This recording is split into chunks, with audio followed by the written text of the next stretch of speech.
Ayo, Gen Pop Gang, we got a new placement on WorldStarHipHop.com.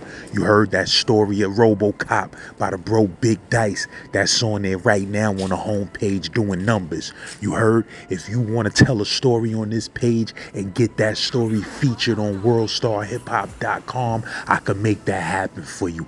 Get at me with that guap. You heard? Z-Man Suicide Polo with the Ski Man. We out here winning.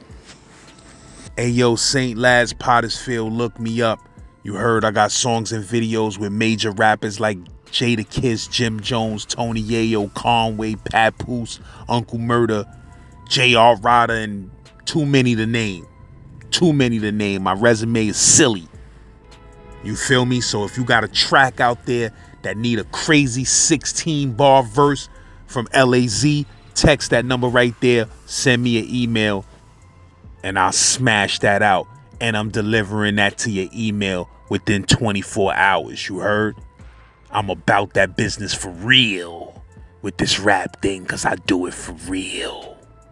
You're get at me. And when that song is done, I'm promoting it right here on my YouTube page to over 57,000 subscribers. You heard? We ain't playing no games. When they step in, it dawns on them. They in the A&P gate in the north side, the doors open. Man, niggas got the shaking with the south side right there in the motherfucking A&P gate. The feet up was everywhere. Niggas comments every all over the motherfucking place.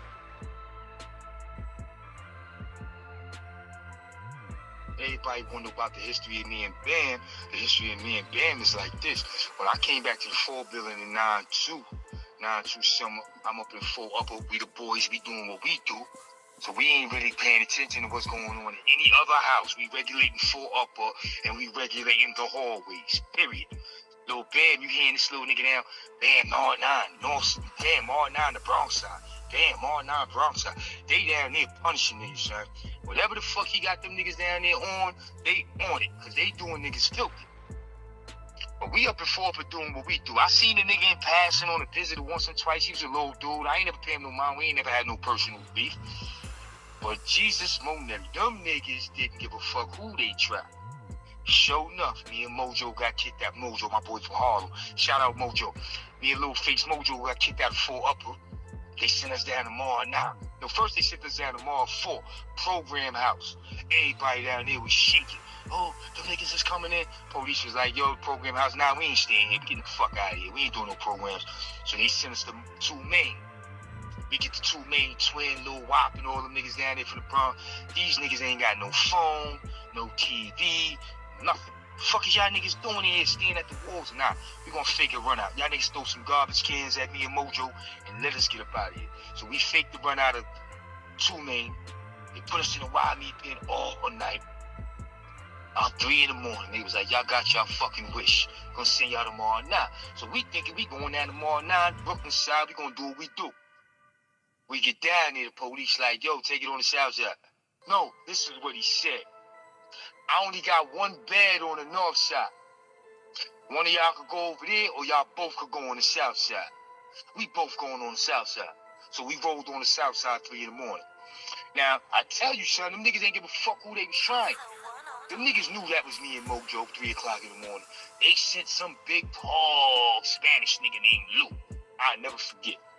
This nigga had to be about 6'4", 6'5", big nigga.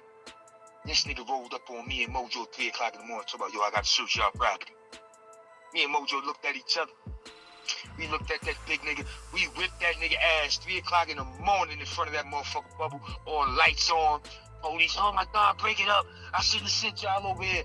Yeah, motherfucker, they got this shit fucked up. So they put us on the north side where we were supposed to be. On himself, what he was talking about, we got to search our property for weapons? Yeah. Like, yo, I got to search your property. Nigga, you bugging? Get the fuck out of here. I don't know what the fuck he was thinking, shit. Me and Mojo wild on that nigga. 3 o'clock in the morning. So now we on the north side. It's lit. We catch any of y'all niggas over there, y'all know what this is. The whole time I was over there, I might have been on Mar 9, North Side, 90 days. Never ran into the nigga Bam, son. Never ran into Wow, you felt Bam was the one that sent son at y'all? Well, he had the house rocking, so he the one who got to get it. You know what I'm saying? It got to come to you because you got the house rocking. That's how I looked at it. But mind you, never ran into the nigga to the point where that shit wasn't about nothing. Like, alright, niggas tried that shit, but it wasn't about nothing. Till one day, down in Mall 9, when we started eating in, they started eating in the Mall 9 and 9-2, late 9, 1, 9, 2, some shit like that. Mall 9 don't eat in the mess hall. They turned the day rooms into fucking mess cafeterias or whatever the fuck you want to call it.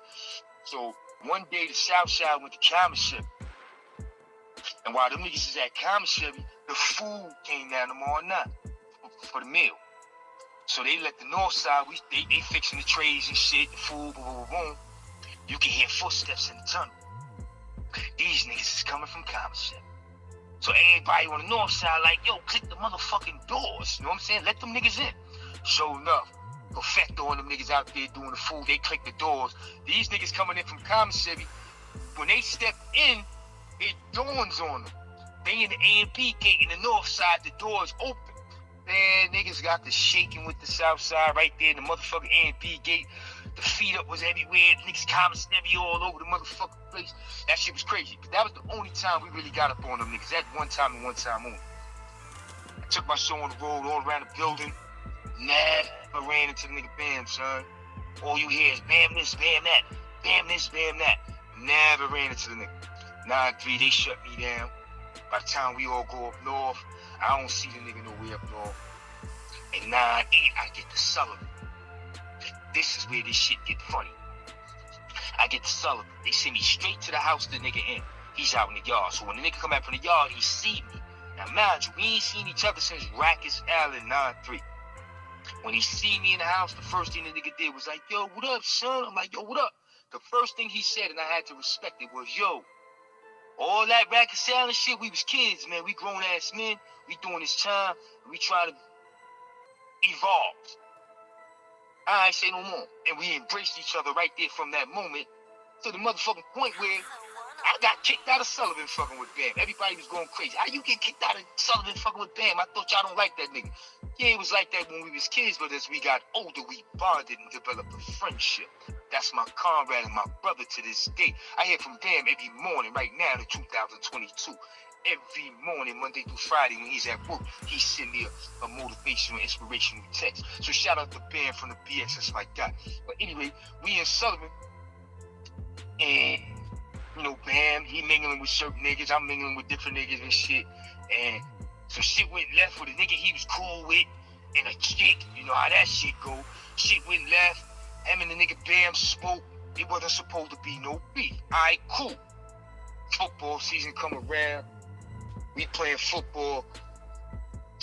This nigga clothesline Bam on the football field right in front of me, son.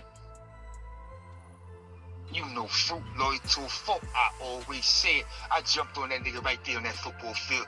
Did the wilding on that nigga. Now the two teams is pushing and shoving. Civilian running the mix. I cocked and squeezed on that nigga. Everybody going crazy. Yo, stick fruit that snuffed the civilian. He ain't telling me. I made it back to my cell. Niggas went back to the yard that night to politic about the pushing and shoving. What type of civilian he was? The sports civilian? Yeah, the rec civilian. You know how the rec civilian got to be out there in order for the sports to take place. And he ain't tell on you? That was extremely real. Yeah, he ain't tell on me. But I made it back to my cell. I made it outside that night. Niggas was politicking. I made it back to the block. Watched TV all night and all that shit. Next morning, my cell ain't crap. They tier 3'd me for creating disturbance and all that shit. Civilian came down there, testified at the hearing, but they never charged me with assault on staff, none of that crazy shit. They just gave me 60 days to sit me on the road.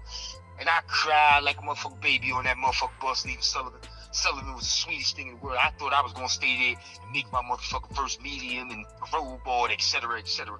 But it didn't play out like that for me. I took my show on the road while them niggas, Bam and the other nigga I jumped on, them niggas chilled out in Sullivan for about another 15 years. Word to mother, son. That's the history in Bam. Me and Bam, son. That's my guy. Shout out and salutes to Bam from the BX. I love you, boy. That's my guy. And where you said they sent you? Where they sent you after that? Sullivan. Sullivan sent me back to Attica. Sullivan sent me back to Attica in 9-8. Then I was in Attica for the ball to drop 9-9. 9-9. I went back to Attica. I got out of Sullivan before the ball dropped. I left Sullivan before the ball dropped. I was back in Attica the whole 1999. I lost Wise in Attica, rest in peace. 9-9, Summer Wise died. And this Attica sent me to Shawanga for the first time. Yeah, Attica was my disciplinary spot, raggedy ass motherfucker. But I never had no problems there, so I ain't gonna shit on like that. Attica treated a nigga like a man. They ain't never fucked with me. I wasn't gang affiliated. I ain't have no problems. I knew how to run and play some football to make the niggas forget about me.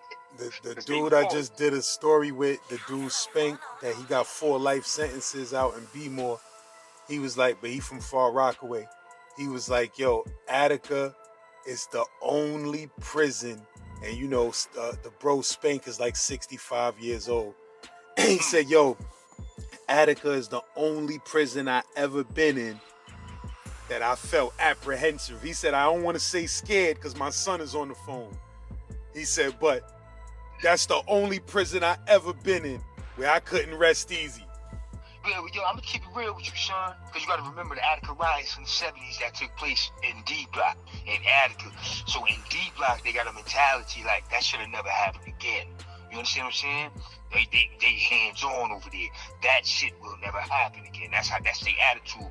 But the jail in itself is crazy, son. Like, I ain't gonna lie to you, son. Every day I stepped out my cell, when I stepped back in and the gates closed, I wiped my forehead. Phew, man, he's doing another day of this shit. Words, cause they whipping nigga ass every day at me. What you mean? You mean like just for the, you talking about the police? They whipping nigga ass every day in that spot, man. Especially when you gang affiliated. Cause I was there when the homies popped off 9-7 in the mess hall. Shout out Calico from Harlem. He put that work in. You know what I'm saying? They put that work in on the police in 9-7 in Attica. Police dropped that gas in the mess hall. Damn near killed everybody cause he panicked and they was on some. We gonna fuck these blood niggas up. So if they felt you was gang affiliated, they was putting their hands on you, son. They was jumping niggas and all of that? Like they'd throw a nigga on the wall, rough you up, tell everybody keep it moving. Next thing you know, niggas was like, yo, call that nigga mom. Real talk, the niggas was on it, but they ain't fucked around. I think they killed the boy like in 2008, 9, 10, or 11 or some shit like that. And they caught a major lawsuit and a lot of that hands-on shit calmed down. But when I was there in the 90s, the niggas was hands-on, son. I ain't never had a problem because I knew how to move, but I heard a lot of niggas screaming for their mamas and shit like that, son. Niggas getting pushed downstairs in handcuffs, all that crazy shit. Yeah, Attica, them niggas dirty. Yeah, bro.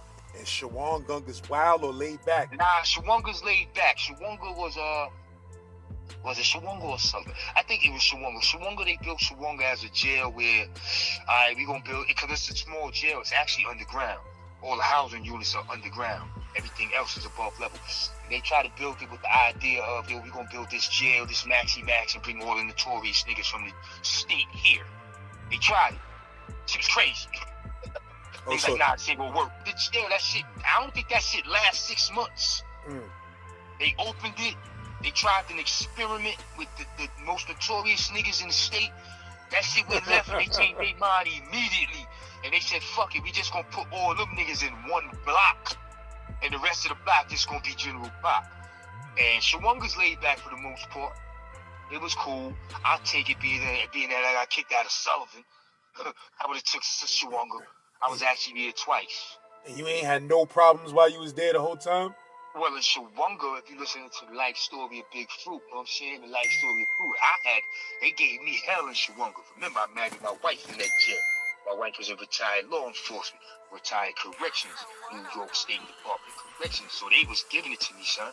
Then I had my little sister, she on the job. My brother-in-law, he's married. He's a white shirt. He's a sergeant. He on the job. Yeah, they was fucking with me. They ain't like that.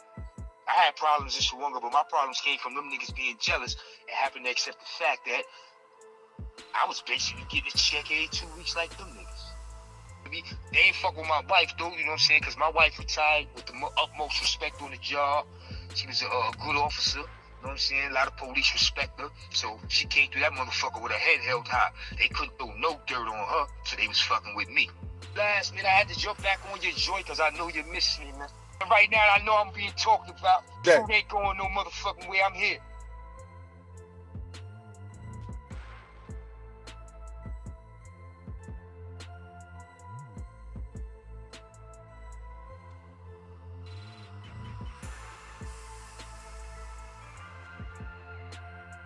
Become a real deal sponsor on this channel and lock a whole month down a promo with extra.